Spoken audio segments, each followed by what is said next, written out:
What if a Norse explorer had a drone?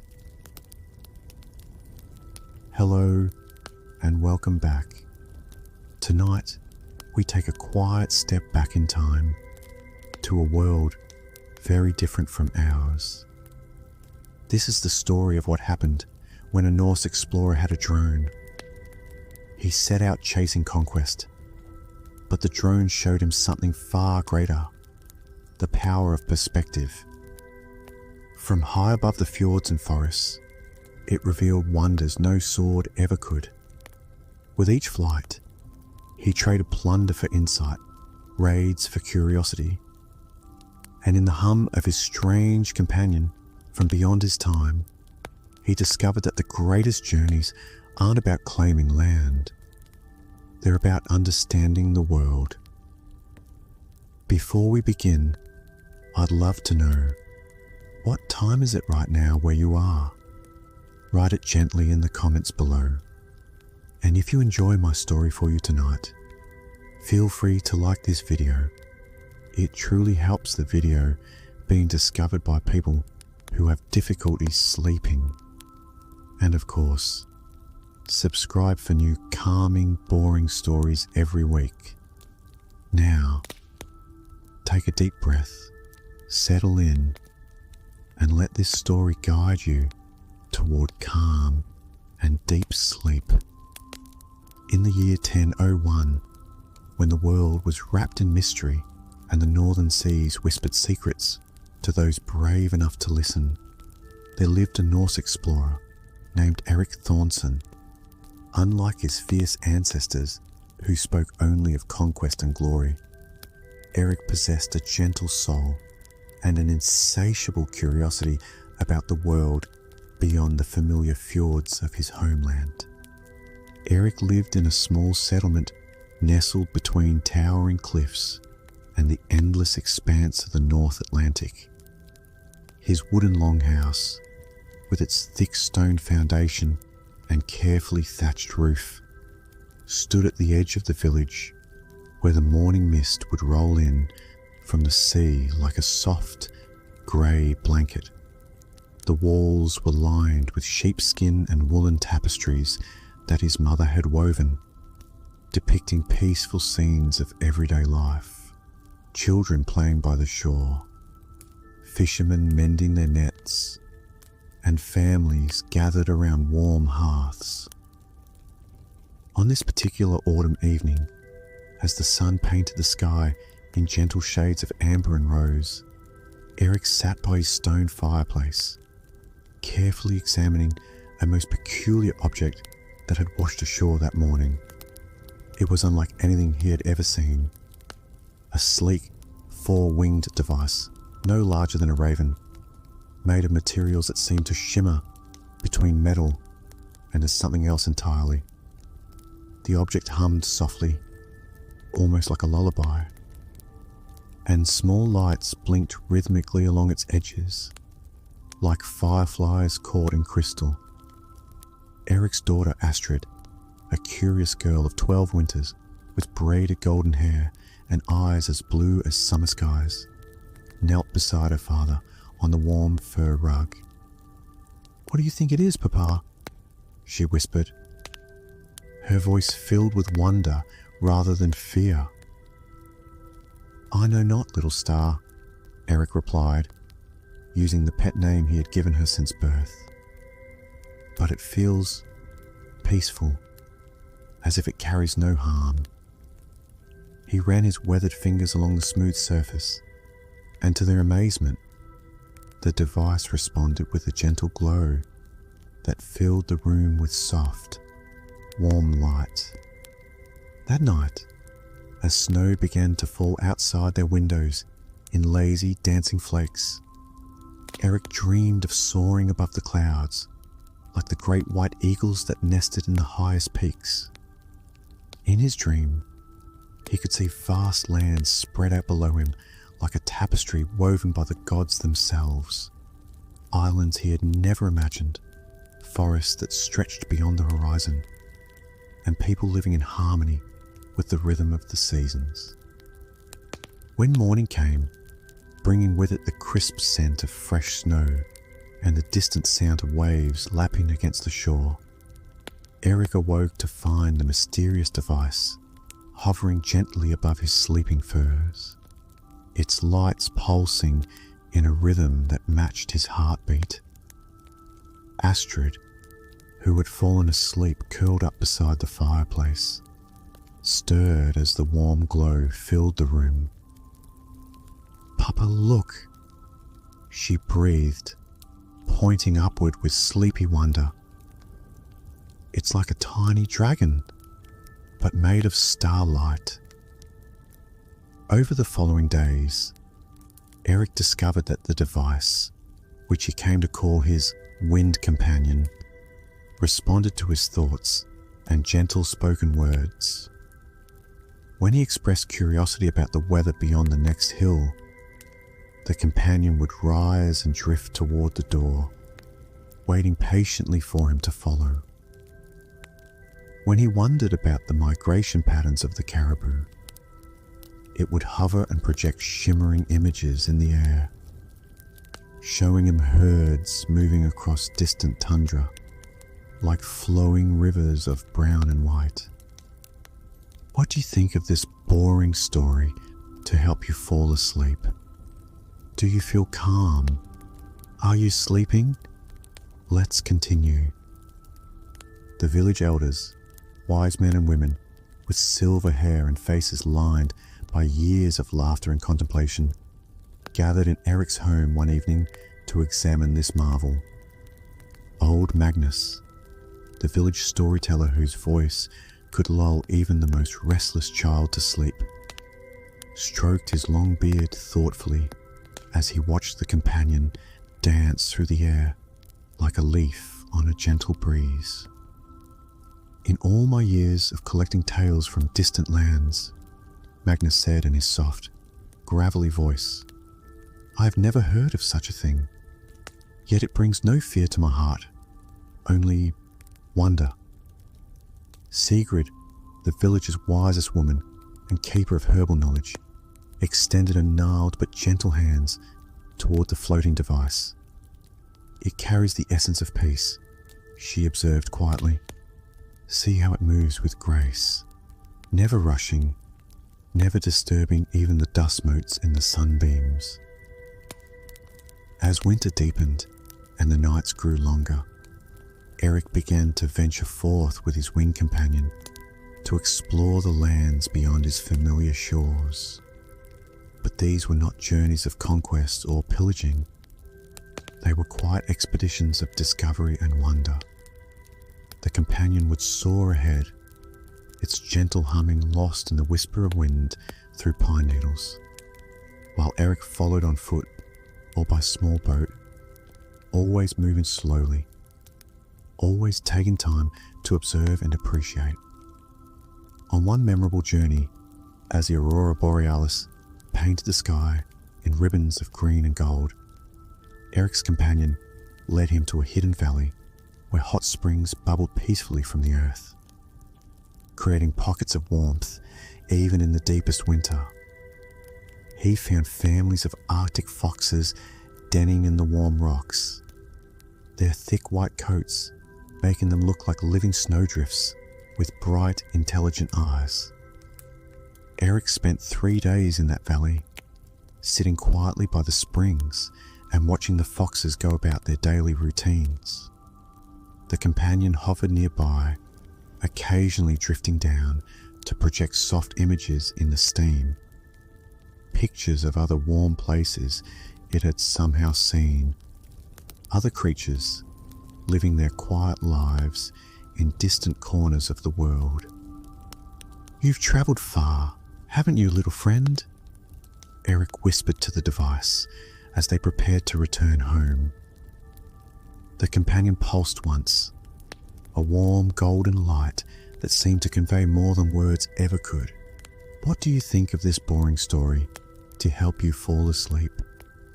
Do you feel calm? Are you sleeping? Let's continue. When spring arrived with its symphony of melting snow and returning songbirds, Eric's reputation as a peaceful explorer had spread to neighbouring settlements. Other Norse families would travel great distances to hear his stories of discovery, told always in gentle tones by firelight, with Astrid helping to act out the parts of various animals they had encountered.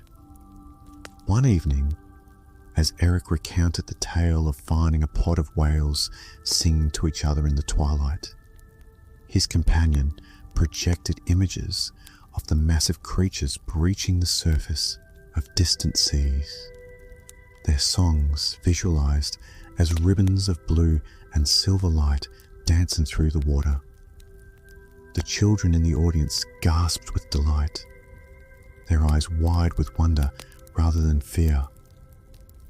"Papa," Astrid asked later, as they cleaned up after their guests had departed, "why do you think the wind companion came to us?"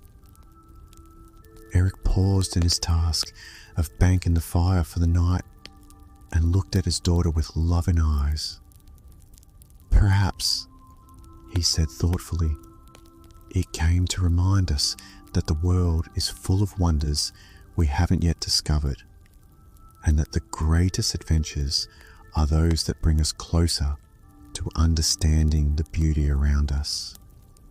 What do you think of this boring story to help you fall asleep? Do you feel calm? Are you sleeping? Let's continue. As summer bloomed across the northern lands, painting the once white landscape in shades of green and gold, Eric embarked on his most ambitious journey yet. His companion had been showing him images of a land far to the west, across the great ocean, where vast forests of trees, unlike any he had ever seen, stretched from coast to coast. The images were so vivid, so peaceful, that Eric felt called to see this place with his own eyes. He spent weeks preparing for the voyage, not with weapons and tools of war, but with supplies for exploration and documentation. He packed rolls of sheepskin for drawing maps, containers for collecting seeds, and small specimens to bring back and study, and plenty of warm clothing for the long journey ahead. The village gathered at the shore to see him off, not with war chants and boasts of conquest, but with quiet blessings and gentle songs. Astrid, now tall enough to help her father load his small but sturdy boat, pressed a small wooden carving into his hands, a tiny replica of his wind companion that she had whittled during the long winter evenings. "So you'll always remember home," she said, embracing him tightly. As Eric's boat cut through the gentle swells of the morning sea, his companion flew ahead, its lights creating a path of soft illumination through the early morning mist. The journey across the vast ocean was unlike any voyage undertaken by his ancestors. Instead of racing against time and weather, Eric moved at a pace that allowed him to truly see the world around him. He discovered islands where puffins nested in clifftop colonies, their colourful beaks and gentle nature bringing smiles to his weather-beaten face.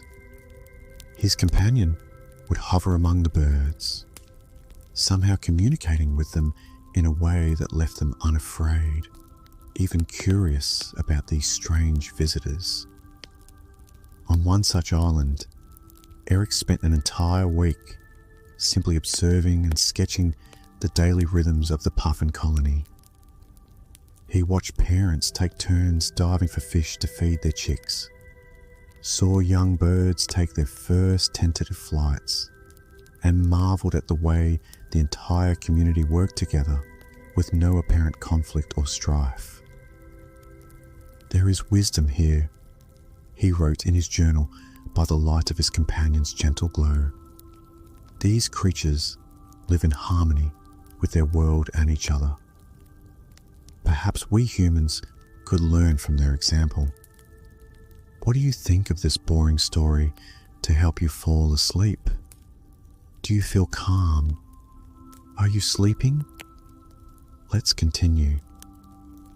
After many weeks at sea, during which Eric's companion provided guidance through fog and storm alike, they finally reached the western shore that had been promised in the projected visions. The land was everything the images had suggested and more. Vast forests of pine and oak stretched inland as far as the eye could see, while along the shore, rivers emptied into the ocean, carrying the sweet scent of wildflowers and unknown trees. Eric beached his boat in a protected cove and spent his first night on the new shore, listening to the unfamiliar but soothing sounds of this foreign forest. His companion rested nearby, its lights dimmed to a barely perceptible glow, as if it too was taking time to simply exist in this peaceful place. In the days that followed, Eric explored the coastal regions with the same gentle curiosity he had always shown. He discovered native peoples living in harmonious settlements, communities that welcomed the strange visitor with cautious but genuine hospitality. Through patient gestures and shared meals around warm fires, Eric learned that these people too valued peace and understanding above conflict. His companion seemed to serve as a bridge between cultures, its soft lights and gentle movements somehow conveying Eric's peaceful intentions better than words ever could. Children from the native villages would gather around the floating device with the same wonder that children from his own homeland had shown, and Eric realized that curiosity and wonder were truly universal languages. One elderly woman from the village, her hair white as birch bark and her eyes bright with accumulated wisdom, spent long evenings teaching Eric about the local plants and their uses. She showed him trees whose inner bark could be woven into waterproof containers, flowers that could ease pain and promote healing, and roots that could sustain travelers through long journeys. In return, Eric shared stories of his own homeland, using his companion to project images of fjords and mountains, northern lights and midnight suns. The exchange of knowledge and culture happened slowly, peacefully, with no urgency or demand. Just the natural flow of understanding between people who respected each other's wisdom. As autumn began to paint the new land in shades of red and gold that rivaled anything Eric had seen in his homeland, he knew it was time to begin the journey home. His boat was now loaded not with treasure or trophies, but with carefully preserved seeds, detailed maps, and journals filled with observations about this remarkable new world. The native community gathered at the shore to see him off, much as his own village had done months earlier. They presented him with gifts, not valuable objects, but meaningful ones. A pair of snowshoes crafted from bent wood and sinew for traveling through deep snow, a pouch of medicinal herbs for the long journey ahead, and a carved stone bearing symbols that represented their hopes for safe travel. Eric's companions seemed almost reluctant to leave, hovering over the village for long minutes as if saying farewell to new friends. Finally, it returned to hover above Eric's boat, its lights pulsing in what seemed like a satisfied rhythm.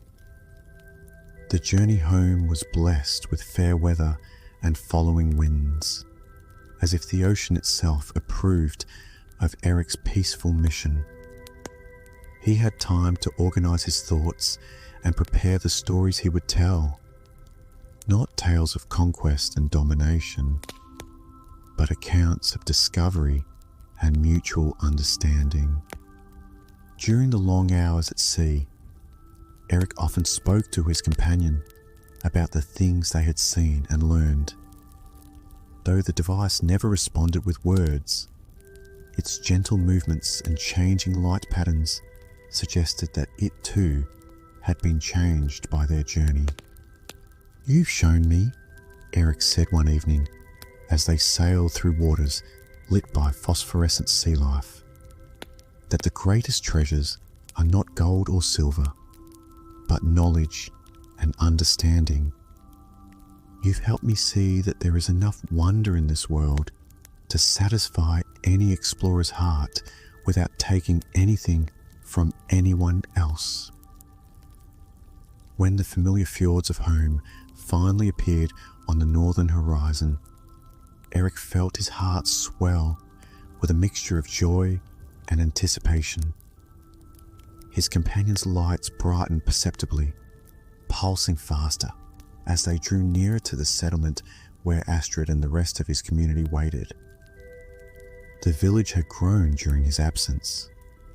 Word of Eric's peaceful explorations had spread, and families from distant settlements had come to join a community that valued discovery over destruction, knowledge over conquest.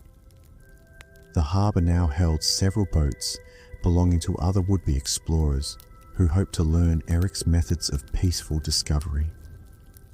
Astrid, now nearly 13 and even taller than when he had left, was the first to spot his returning boat.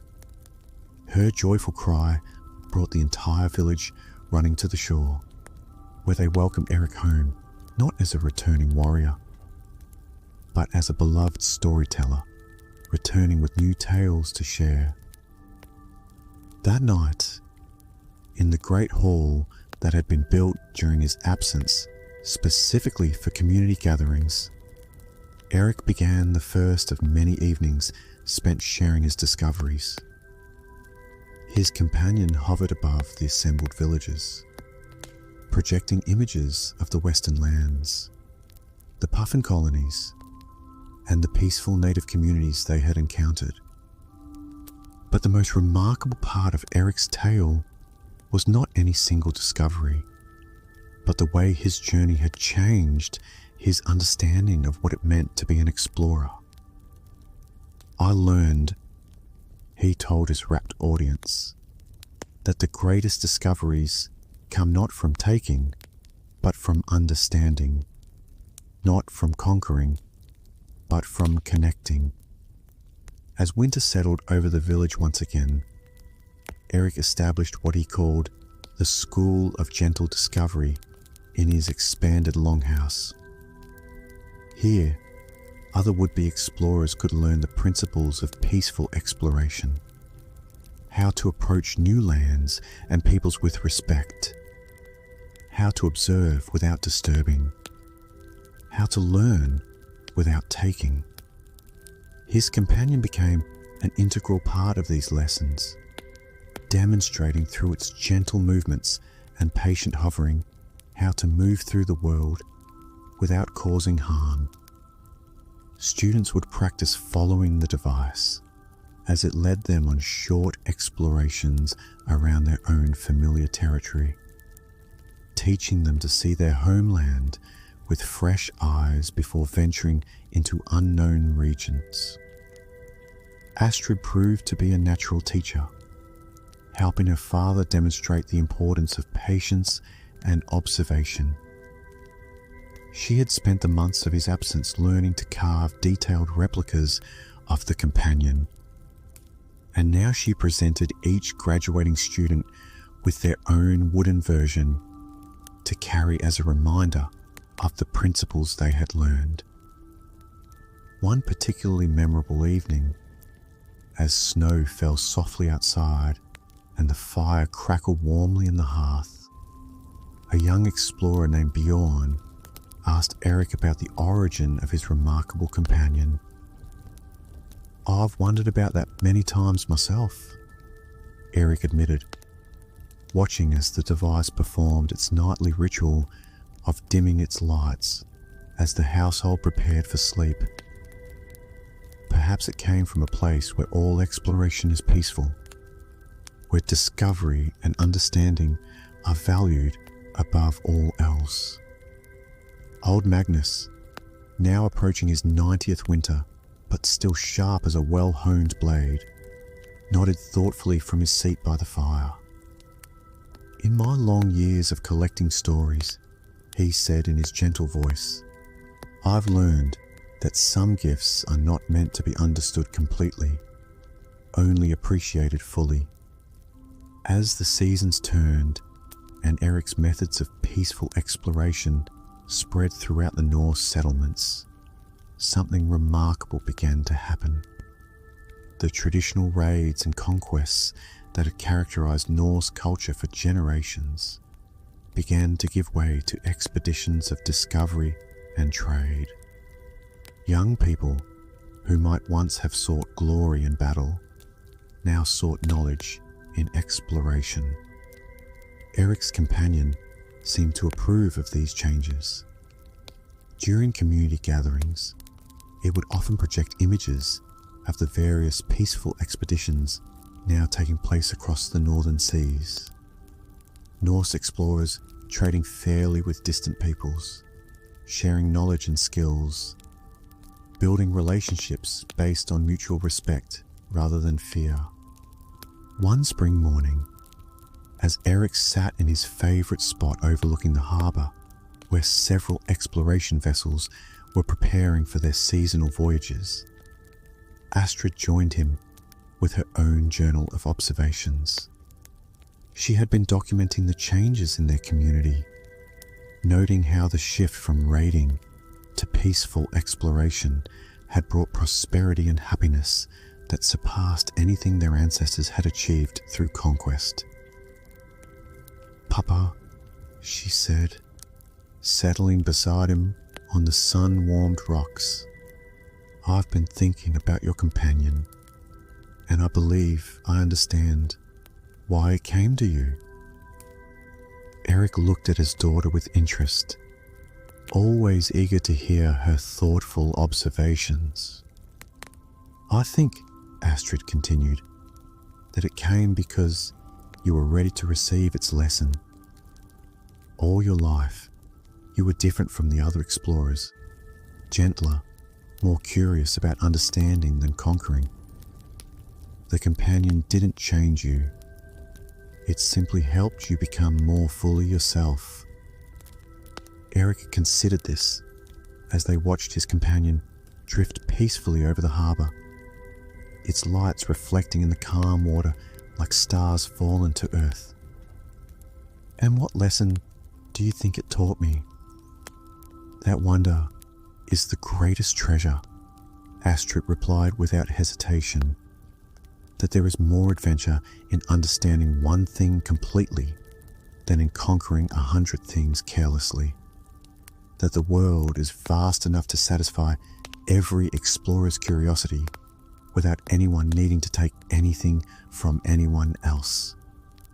As the years passed, Eric's influence spread far beyond his own settlement.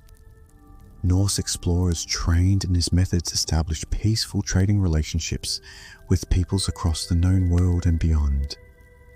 They brought back not slaves or plunder, but knowledge, stories, and seeds of friendship that grew into lasting alliances. Eric himself continued to explore until well into his later years, always accompanied by his faithful wind companion. Each journey brought new discoveries, new friends, and new understanding of the vast, interconnected world of which they were all part. On his final voyage, at the age of 72, Eric travelled farther west than he had ever gone before, following his companion to lands where mighty rivers carved canyons through red stone and vast grasslands supported herds of animals beyond counting. There he met indigenous peoples whose wisdom about living in harmony with the natural world surpassed even his own growing understanding. When he finally returned home for the last time, Eric's hair was white as winter snow, but his eyes still sparkled with the curiosity and wonder that had defined his entire life. His companion, too, seemed to have aged in some indefinable way, its lights now softer, its movements more deliberate, like an elderly friend, comfortable in familiar surroundings. Eric spent his final years teaching and writing, documenting not only the places he had discovered, but the principles that had guided his discoveries. His great work, The Explorer's Heart, became the foundation text for generations of peaceful explorers who followed in his footsteps.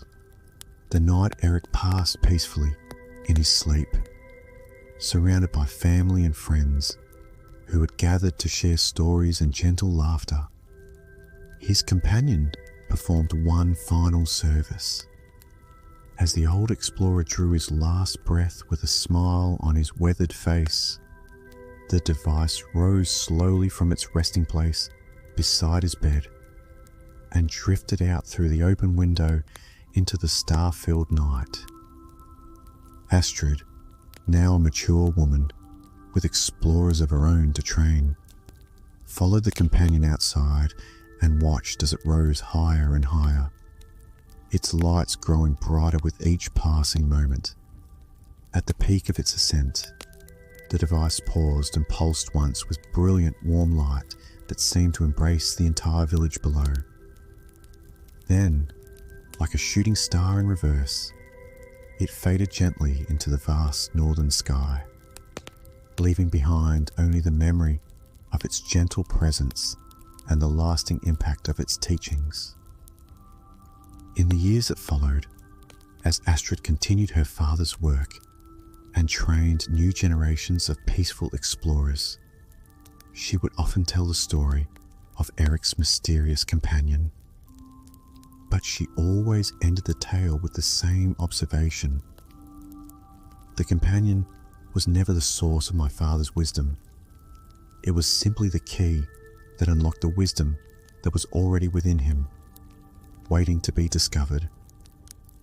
And so the tradition continued, passed down through generations of explorers who understood that the greatest discoveries come not from conquering the unknown, but from approaching it with respect, curiosity, and an open heart. They learned that every journey outward is also a journey inward, and that the most valuable treasures are those that can be shared without being diminished. In the quiet moments before sleep, when the northern lights dance across the star-filled sky and the gentle sounds of the settling village drift through the night air, it is said that sometimes, just sometimes, a soft humming can be heard on the wind, and gentle lights can be seen moving peacefully through the darkness, reminding all who notice them that wonder and discovery are eternal gifts, available to anyone with eyes to see and a heart open to the vast, beautiful mystery of the world around us. The story of Eric Thornton and his wind companion became legend, but more than that, it became a way of being in the world, a reminder that exploration at its finest is not about taking or conquering, but about understanding and connecting, about finding our place in the great web of existence that connects all living things across all the lands and seas of our remarkable world. And in the gentle rhythm of that remembering, like the steady breathing of a deep, peaceful sleep, the spirit of true discovery lives on, waiting to be awakened in each new generation of those who dare to explore the world with wonder rather than fear, with open hearts rather than closed fists, with the patience to truly see the miracles that surround us every day, in every season, in every quiet moment, when we remember to pause and simply appreciate the extraordinary gift of being alive in this vast, interconnected, endlessly fascinating world we all share. Sleep well, gentle dreamers, and may your own explorations always be guided by wonder, kindness, and the quiet wisdom that comes from understanding that the greatest adventures are those that bring us closer to each other and to the natural world that sustains us all.